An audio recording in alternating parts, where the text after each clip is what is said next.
성도의 기도 생활이라는 주제로 말씀을 좀 더 보도록 하겠습니다. 우리에게는 항상 끊임없이 기도하는 것이 필요합니다. 그러기 위해서는 기도의 효력과 중요성에 대해서 잘 알아야 하는데, 그것은 기도를 통해서 직접적인 경험을 하는 것 외에는 달리 알 수 있는 방법이 없습니다.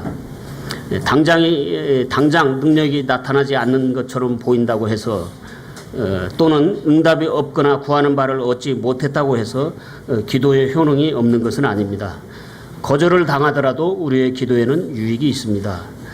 말씀과 성령님의 도우심으로 하나님의 뜻에 보다 더 가까이 접근하는 기도를 하는 것을 배우게 되기 때문입니다. 그러므로 성도들이 기도를 하면 한 만큼 유익이 있으며 기도를 안 하면 안 한 만큼 손실을 보게 됩니다. 성경에 나오는 믿음의 사람들은 환경의 좋고 나쁨을 떠나서 모두 기도에 힘쓴 사람들이었습니다. 구약시대 하나님의 사람들은 우리보다도 훨씬 더 적은 계시를 받았지만 기도에 있어서 그 분량과 깊이는 우리보다도 훨씬 비교가 안 될 정도로 많은 경험을 갖고 있는 사람들이었습니다. 그들은 우리보다 하나님을 더욱 깊이 알았을 뿐만 아니라 그분과 친밀하고 성숙한 교제의 관계를 가지고 있었습니다. 그 이유는 그들은 기도하는 사람들이었기 때문입니다. 그러면 언제 기도를 해야 하는지 성경을 통해서 알아보겠습니다. 우선은 하루의 일과를 시작하기 전인 아침 일찍 기도를 해야 합니다. 다 함께 시편 5편을 보겠습니다. 시편 5편 1절에서 3절입니다. 오 주여, 나의 말들에 귀를 기울이시며 나의 묵상하는 것을 깊이 생각하소서. 나의 왕 나의 하나님이여, 내가 부르짖는 소리에 귀를 기울이소서. 내가 주께 기도하리이다. 오 주여, 아침에 주께서 내 목소리를 들으시리니 아침에 내가 내 기도를 주께로 향하게 하고 위를 바라보리이다. 다음에 마가복음 1장 35절을 보시겠습니다. 마가복음 1장 35절입니다. 새벽에 아직 날이 밝기 훨씬 전에 그분께서 일어나 나가서 외진 곳으로 떠나 거기서 기도하시더라. 다윗과 예수님이 이렇게 기도하는 그런 모습을 봤는데요. 예수님의 일상은 매우 바쁜 나날이었습니다. 그래도 예수님께서는 새벽에 날이 밝기 전에 기도로 하루를 시작하셨습니다. 이것을 따라서 오늘날 한국교회는 교회에 모여서 새벽 기도를 하는데 그것은 좀 잘못됐습니다. 새벽에 일찍 이렇게 기도하는 것은 아무에게도 방해를 받지 않는 외진 곳에서 홀로 해야 하는 것입니다. 이렇게 기존의 교회들은 이렇게 예수님께서 새벽 기도한 것을 이렇게 근거로 삼아서 이렇게 모여서 기도를 하고 있는데 그건 온전한 의미에서 제대로 성경의 의미를 살리지 못하고 있는 것입니다. 자, 우리는 한 치 앞도 볼 수 없기 때문에 주님께서 오늘도 나의 삶을 간섭하시고 이끌어 주시라고 하루의 일과를 시작하기 전에 그분을 내 생활의 첫머리로 부르는 것입니다. 우리는 천지의 대주제이신 하나님과 교제를 할 수 있는 특권을 부여받은 하나님의 성도이자 그분의 자녀입니다.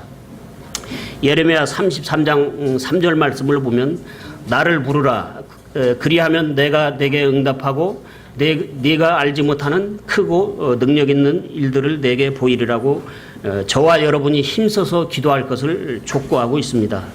하나님께 부르짖는 자들만이 하나님의 큰 능력을 보고 경험할 수 있습니다. 그런데 이른 아침부터 하나님께 기도할 것이 있어야 기도를 하지 않겠습니까? 기도할 것이 보이지 않거나 생각나지 않아도 마음을 다잡고 하나님 앞에 규칙적으로 나아가야 합니다. 내가 구할 것이 없다면 다른 사람의 필요를 위해서도 하나님께 청원을 드려야 할 것들은 한없이 많이 있습니다. 그러나 우리의 영과 혼을 깨우면 기도할 것이 많이 보이게 될 것입니다. 그러므로 일단 시간을 정해놓고 하나님 앞에 규칙적으로 나가는 것이 중요합니다. 여기서는 이 구절만을 보았지만 낮 시간과 밤에도 일정한 시간을 정해놓고 꾸준히 기도를 하는 것이 좋습니다. 다음에 고난 중에 낙심되고 외로울 때 기도해야 합니다. 시편 102편을 보겠습니다. 102편 1절에서 11절까지인데요. 읽겠습니다. 고난받는 자가 짓눌림을 당하여 자기의 원통함을 주 앞에 쏟아놓을 때 드린 기도라고 이렇게 소재가 붙었는데요. 오 주여, 내 기도를 들으시고 나의 부르짖음이 주께 이르게 하소서. 내가 고난당하는 날에 주의 얼굴을 내게 숨기지 마소서. 주의 귀를 내게 기울이사 내가 부르는 날에 속히 내게 응답하소서. 내 날들이 연기같이 소멸되며 내 뼈들이 화로같이 탔나이다. 내 마음이 얻어맞아 풀같이 시들었으므로 내가 빵 먹는 것도 잊고 있나이다. 내 신음소리로 인하여 내 뼈들이 살갗에 붙었나이다. 나는 광야의 펠리컨 같고 사막의 올빼미 같사오며 내가 깨어있어 지붕 위에 한 마리 외로운 참새 같으니이다. 내 원수들이 종일토록 나를 모욕하고 나를 대적하기 위해 미친 자들이 맹세하며 나를 대적하나이다. 내가 죄를 빵같이 먹으며 마실 것에 눈물을 섞어 싸우니 이는 주의 경노와 주의 진노 때문이니이다. 주께서 나를 들어올려 던지셨나이다. 내 날들은 기울어지는 그림자 같고 나는 풀같이 시들었나이다. 고난은 성도들을 낙심하게 하고 외롭게 만듭니다.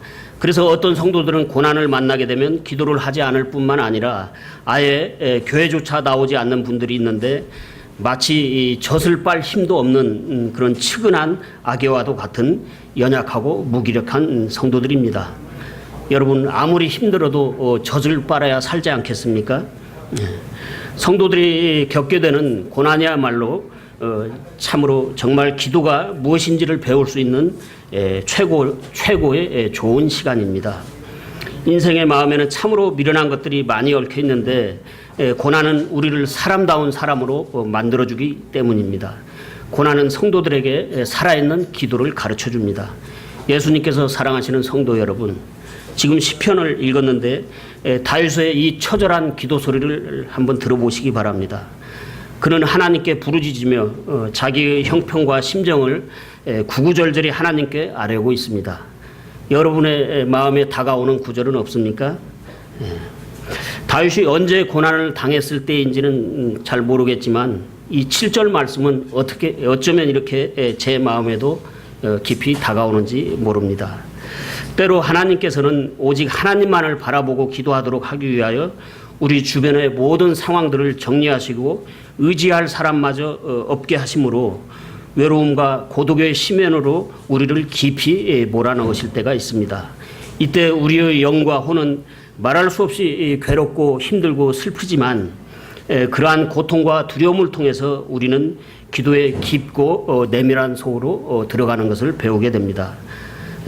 저와 여러분도 젖먹던 힘까지 다해서 기도함으로 기도의 진미를 배워야 합니다. 낙심해서 쓰러지는 것보다 기도하는 것이 기도하다가 쓰러지는 것이 훨씬 더 낫지 않겠습니까? 믿음으로 승리한 사람들은 기도에 서툰 사람은 하나도 없는데 모두 고난 중에 기도를 배웠기 때문입니다. 고난 중에 우리는 하나님의 마음, 깊은 곳을 두드리는 기도를 하게 됨으로써 하나님의 깊은 마음을 배우고 알 수 있게 됩니다. 하나님께서 하나님의 보다 깊은 것을 보여주기 위해서는 그것을 보여줄 수 있는 격리된 은밀한 장소가 필요한데 그 장소는 성도가 기도하는 기도의 골방입니다. 여러분에게는 나만의 은밀한 기도의 골방이 있습니까? 거기서 우리는 하나님만을 바라보고 그분을 신뢰하는 방법을 배워야 합니다. 아무도 함께 할 수 없는 기도의 그 깊은 골방에서 욥은 티끌과 재를 뒤집어 쓰고 하나님께 회개하고 기도했습니다. 이어서 욥은 친구들을 위해서 기도함으로 마침내 그 고통스러운 고난에서 벗어나게 되었고 하나님께로부터 복을 받았습니다. 다음에 중요한 사안을 앞에 두고 있을 때 기도해야 합니다. 누가복음 6장 12절에서 13절을 보겠습니다.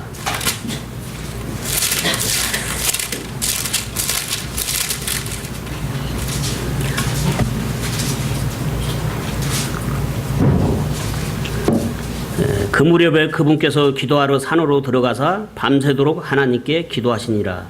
날이 밝음에 그분께서 자기 제자들을 부르사 그들 중에 12를 택하시고 또한 그들에게 사도라는 이름을 주시니라.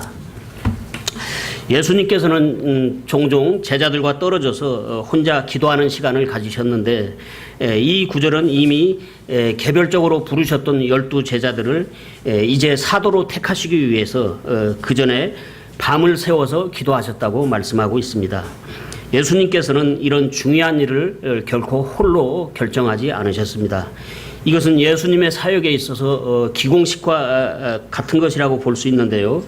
영적 건물인 예수님의 교회를 세우시기 위해서 교회의 기둥으로 쓸 제목을 준비하는 중요한 작업이었습니다. 이처럼 중요한 일을 앞에 두고 있을 때 예수님께서는 밤새도록 기도를 하셨는데 예수님께서는 이 문제를 놓고 그러니까 예수님께서 이 문제를 놓고 밤을 새워가면서 기도를 하셨다는 것은 아버지 하나님의 승인을 얻어내기까지 아버지 하나님과 충분한 교감이 있었다는 말씀입니다. 우리의 필요를 구하기 위해서 하는 보통의 기도는 주로 단도직입적으로 이렇게 간청하는 경우가 많지만 어떤 때 하나님의 그 판단을 구하기 위해서 하는 중요한 기도는 먼저 하나님과의 충분한 교감을 이루는 것이 중요합니다. 그리고 하나님의 응답하심에 대한 확신은 성경이 말씀하시는 원리에 어긋남이 없어야 하는 것입니다. 교회에서 공적인 임무를 띈 중요한 여러 직분자들을 선택하는 일들을 결정할 때도 기도하는 일의 미흡함으로 문제가 되는 경우를 보게 됩니다. 이외에 다른 일들도 마찬가지입니다만 우리는 정말 하나님의 인도하심을 절실히 원할 때 그런 간절한 기도가 꼭 필요합니다. 그런데 오늘의 교회들은 어떻습니까? 중요한 일들을 사람들의 의도대로 계획하고 나서 거기에 하나님을 끌어들여서 그저 사인만을 해주시기를 바라는 경우가 많습니다. 간절한 기도를 통해서 하나님과 교감을 구한 다음에 중요한 문제들을 결정해야 하는데 기도는 그저 들러리 역할을 하거나 아니면 수단을 포장하는 역할을 하고 마는 경우가 허다합니다. 다음에 성령님의 충만하심을 받기 위해서 기도가 필요합니다. 사도행전 4장 31절을 보겠습니다.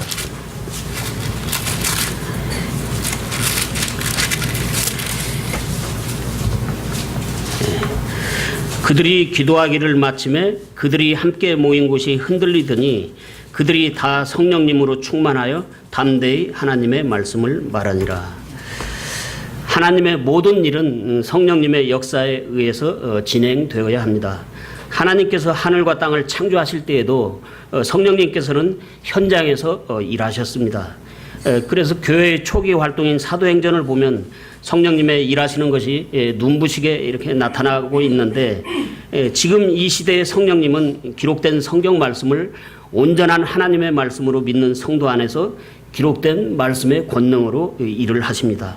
그러므로 성도들이 하나님 말씀을 따라서 믿음으로 하는 모든 일에 성령의 역사하심과 간섭이 없다면 우리에게 다른 문제가 없는지 점검해 보아야 합니다.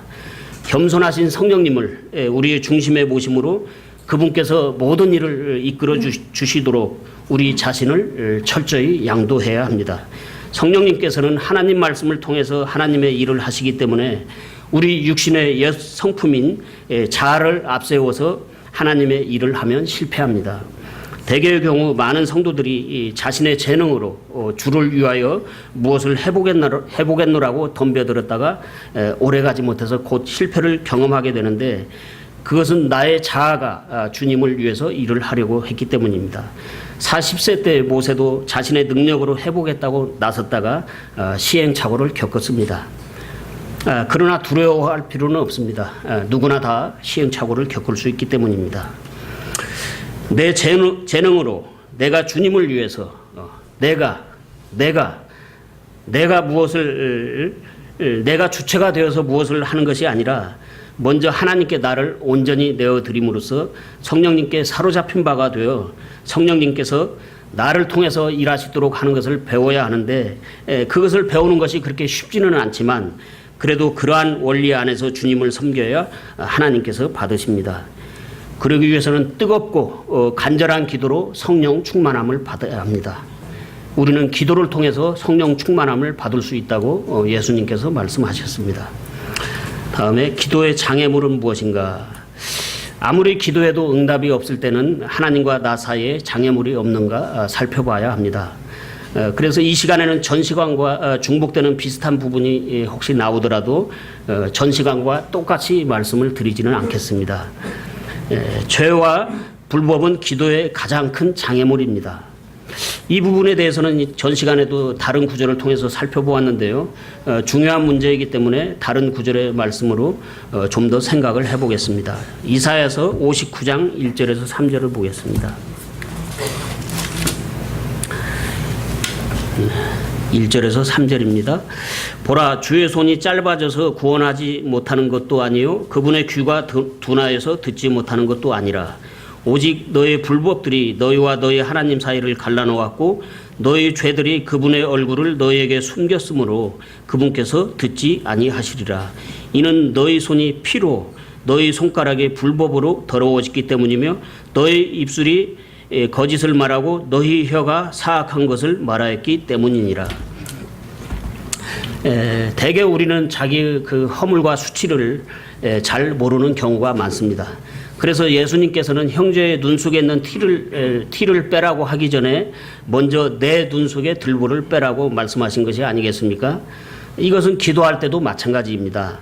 우리의 기도 응답이 지연되고 거절될 때 우리는 잘못하면 하나님을 원망하고 하나님에게 문제를 전가할 수도 있는데 나에게 문제가 있다는 것을 모르고 하나님을 불신하고 원망해서는 안 됩니다. 죄에 젖어 있으면서도 그것이 죄인지조차 모르는 둔한 양심이 되어 있으면 안 됩니다. 성도로서 이 세상에 믿지 않는 사람들과 별다를 것 없는 사고방식으로 불법적인 방법들을 추구하면서 나만 그런 게 아니라 남들도 다 그렇게 하기 때문에 어쩔 수 없다고 한다면 하나님과는 점차적으로 담을 쌓는 결과를 초래하게 된다는 것을 알아야 합니다. 하나님께서 얼굴을 숨기신다는 것은 우리들을 상대조차 하지 않으시겠다는 말씀입니다. 그래서 죄와 불법 가운데 거하면서 아무런 자각도 없이 뻔뻔한 얼굴로 하나님께 구하는 그런 이기적인 기도를 하나님께서 응답해 주실 리가 만무합니다. 아무리 기도해도 응답이 없고 무언가 기도에 막힘이 있을 때는 하나님 말씀에 귀를 기울여서 자신의 내면을 면밀하게 살펴봐야 합니다. 그리고 내게 숨어있는 죄와 불법들을 찾아내야 합니다. 그리고 죄와 불법들로부터 돌이켜서 회개하고 다시 하나님의 얼굴을 구하여 하나님께서 내 목소리를 들으시도록 해야 합니다. 다음에 하나님 말씀에 불순종하는 것이 기도의 장애물입니다. 잠언 28장 9절을 보겠습니다.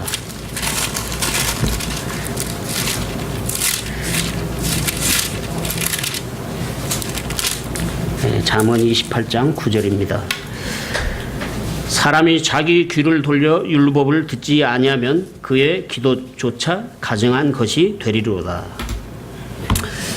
하나님은 말씀에 불순종하는 자의 기도는 듣지 않으십니다. 우리는 하나님 말씀을 알면서도 매너리즘에 빠진 형식적인 신앙생활을 하지 않도록 주의해야 합니다. 기도는 유창하게 하면서 하나님 말씀을 순종하는 데 있어서는 귀를 막고 있다면 그것은 가증스러운 기도요. 하나님은 그런 기도를 듣지 않으신다고 말씀하고 있습니다. 이것이 종교생활의 큰 폐단입니다.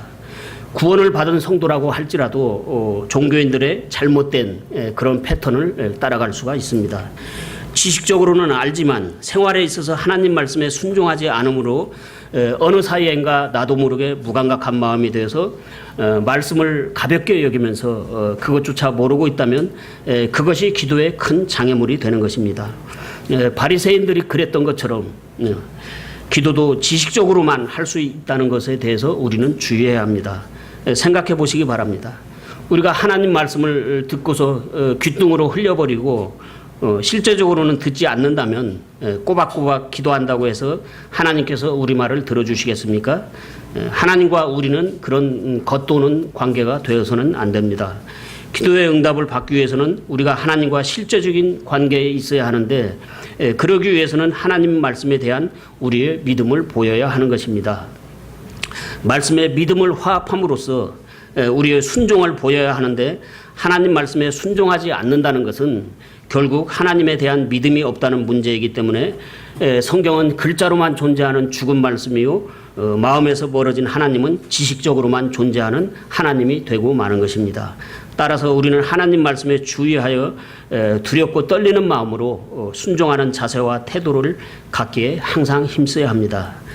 다음에 정욕 또한 기도의 큰 장애물입니다.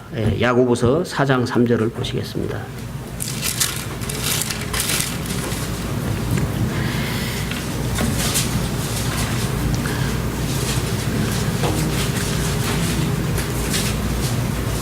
우리가 기도할 때 이렇게 경각심을 주는 말씀인데요. 너희가 구하여도 받지 못함은 그것을 너희의 정욕에 쓰려고 잘못 구하기 때문이라. 정욕으로 쓰려고 구하는 것은 받지 못합니다. 아담이 죄를 범한 이후로 인간의 마음 가운데는 이기적인 욕망이 자리를 잡게 되었습니다. 그러한 까닭에 사람들은 누구나 자신을 향해서는 관대하며 애착을 갖게 되어 있습니다. 사람들은 자신이 애착을 두고 있는 것들에 대한 욕망을 충족하기 위해서 다른 사람들을 이용하기도 하면서 사회에 큰 파장을 일으키기도 합니다. 명예와 권력과 재물에 대한 추구와 욕망은 마귀가 집어넣은 육신의 성품에서 나오는 것들입니다. 그래서 이단에 속한 교주들은 그러한 육신에서 나오는 자신의 욕망을 충족하기 위해서 하나님의 이름을 빙자해서 수많은 사람들을 갈취하고 있습니다. 이단에 속한 교주들 치고 청렴하게 사는 사람들을 보셨습니까? 그들은 자기를 따르는 추종자들을 통해서 명예와 권력과 재물을 다 얻은 것입니다. 그들의 하나님은 자신의 배요 이기적인 욕망이기 때문입니다. 그런데 그들과는 경우가 많이 다르지만은 구원받은 성도들도 요셉처럼 비전을 품어야 성공할 수 있다고 하면서 자신의 욕심을 신앙심으로 포장하여 잘못 구하는 경우들이 얼마든지 있을 수 있습니다. 그러한 잘못된 믿음으로 인생의 성공 철학을 가르치며 부추기는 교회들이 많기 때문입니다. 설교 강단에서 가르치는 사람들의 마음이 그러한 욕망으로 가득 차 있기 때문에 그런 것들을 가르치는 것입니다. 그들은 겉으로는 하나님의 이름을 부르지만 신앙을 사회적으로 성공하기 위한 수단과 지렛대로 삼고 있는 것입니다. 그러므로 그들의 마음속에는 하나님이 아닌 사회적으로 성공한 소위 기독 실업인들이 선망의 대상으로 자리를 잡고 있는 것입니다. 그들의 설교 시간에 예수 그리스도에 대한 이야기보다 사회적으로 출세했거나 성공한 기독교인들의 그런 이야기가 더 자주 등장하고 있는 이유입니다. 이렇게 신앙으로 포장된 욕심을 사람들은 모를 수도 있지만 진리의 하나님께서는 속지 않으십니다. 우리의 정욕을 충족하기 위하여 구하는 것들은 하나님께서 들어주시지 않는다고 성경은 분명히 말씀하고 있기 때문입니다. 그리스도 예수의 사람들은 애착들과 정욕들과 함께 육신을 십자가에 못 박았다고 갈라디아서 5장 24절은 말씀하고 있습니다. 다음에 반신반의하는 믿음으로 구하면 받지 못합니다. 앞으로 조금 넘겨서 야고보서 1장 5절에서 8절을 보겠습니다. 너희 중에 어떤 사람이 지혜가 부족하거든 모든 사람에게 너그러이 주시고 꾸짖지 아니하시는 하나님께 구하라. 그리하면 그것을 그에게 주시리라.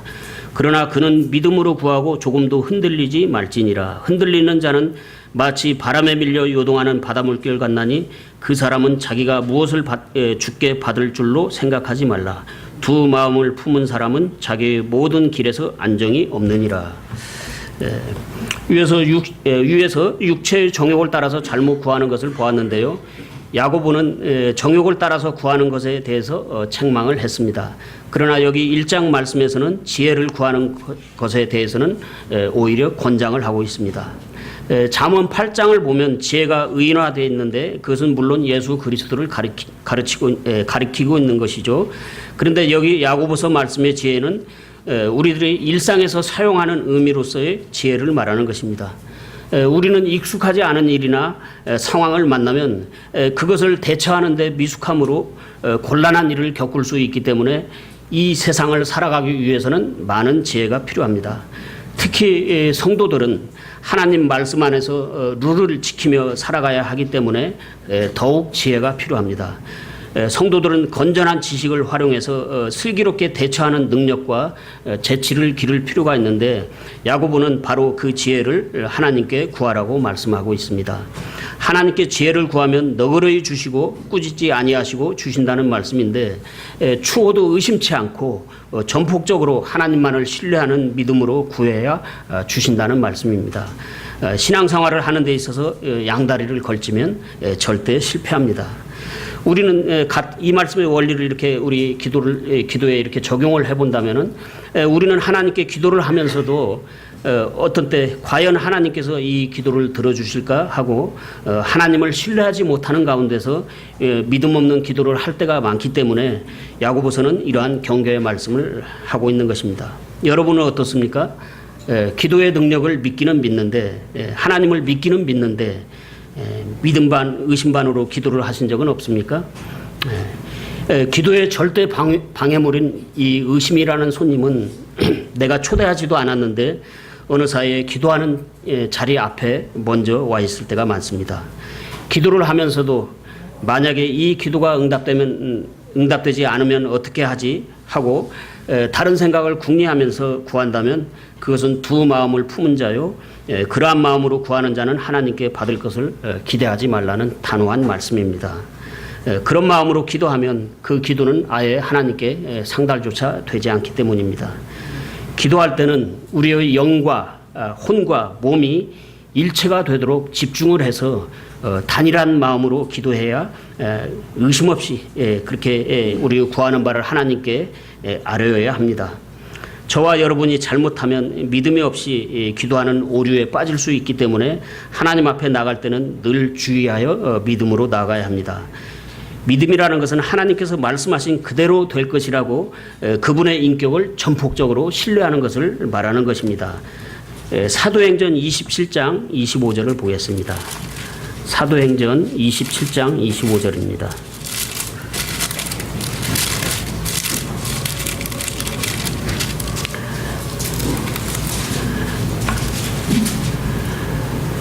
그러므로 선생들아 기운을 내라. 내가 하나님을 믿노니 내게 말씀하신 그대로 되리라. 다윗은 하나님의 말씀을 그대로 믿었습니다. 사도 바울은 모든 일들이 다윗이 아니고 사도 바울이죠. 사도 바울은 모든 일들이 안정되고 자기에게 유리하게 돌아가는 평온한 가운데서 이런 믿음의 말을 한 것이 아닙니다. 사도 바울은 죄수라는 불리한 신분으로 항해 중에 큰 폭풍을 만나서 생명이 위태로운 그와 같은 상황에서도 그런 흔들림 없는 믿음을 보인 것입니다.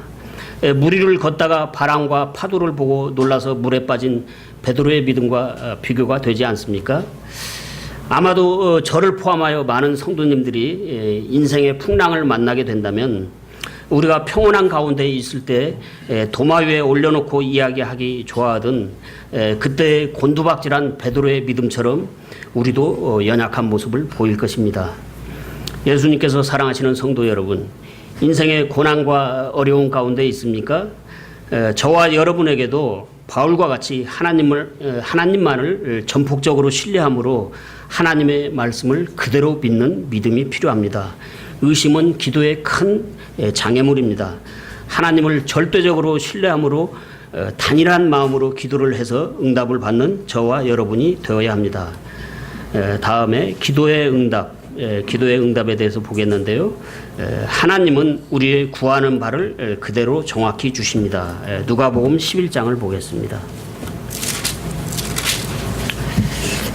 누가복음 11장 9절에서 13절입니다.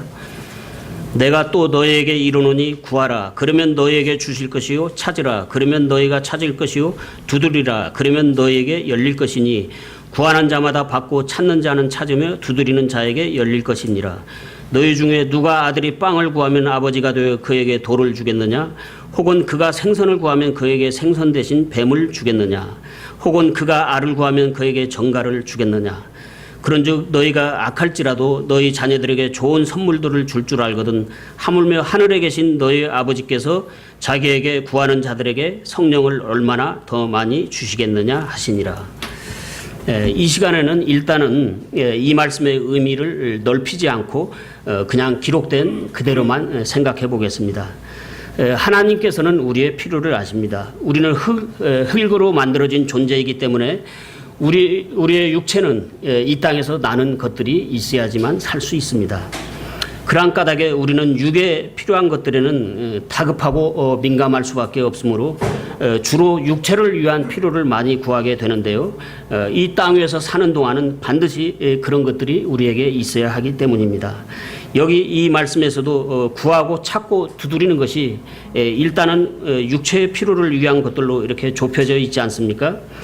우리를 지으신 하나님께서는 우리의 구조와 필요를 잘 아시기 때문에 우리의 이러한 요구에 대해서 나쁘다고 말씀하시는 것이 아닙니다. 예수님께서는 이 구절을 통해서 하나님께서는 우리의 필요를 거절하실 수 없는 좋으신 아버지라고 가르치고 계십니다.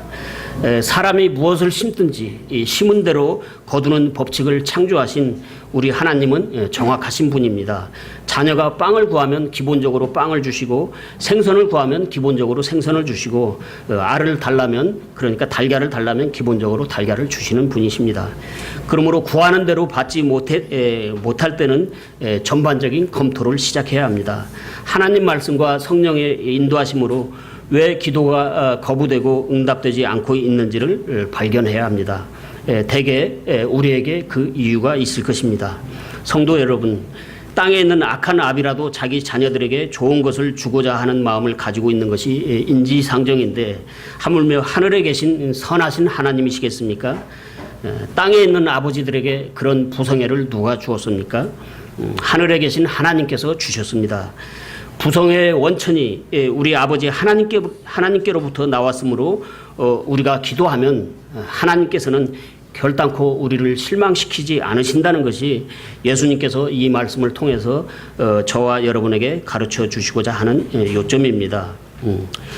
그리고 13절 끝에서 예수님께서는 이렇게 우리가 육체의 필요에 따라서 구한 것에 대해서 하나님께서 좋은 것으로 주실 것이라는 확신을 우리가 갖기 바라며 성령을 구할 것을 말씀하고 계시는데요. 이 13절 끝부분에 성령을 구하라고 말씀을 하고 계시죠. 당시에 이 말씀을 듣는 제자들은 아직 성령을 받지 못한 구약시대의 상황 아래 있었기 때문에 그렇게 말씀을 하셨을 것입니다. 그런데 우리는 이미 성령을 받았죠. 그러므로 이 말씀을 우리의 배움을 위해서 이렇게 적용해 본다면 육신에 필요한 것들을 구했으면 성도는 육체의 필요만을 충족해서는 살 수 없는 존재이기 때문에 예수님께서는 저와 여러분에게 더 귀중한 성령 충만을 구하라고 말씀을 하고 계시는 것으로 이렇게 받아들이면 될 것 같습니다. 사람이 빵으로만 살 것이 아니요 하나님의 입에서 나오는 모든 말씀으로 살 것이니라. 저와 여러분이 하나님의 모든 말씀으로 살기 위해서는 빵보다도 성령 충만이 꼭 필요합니다. 이것으로 마치겠습니다.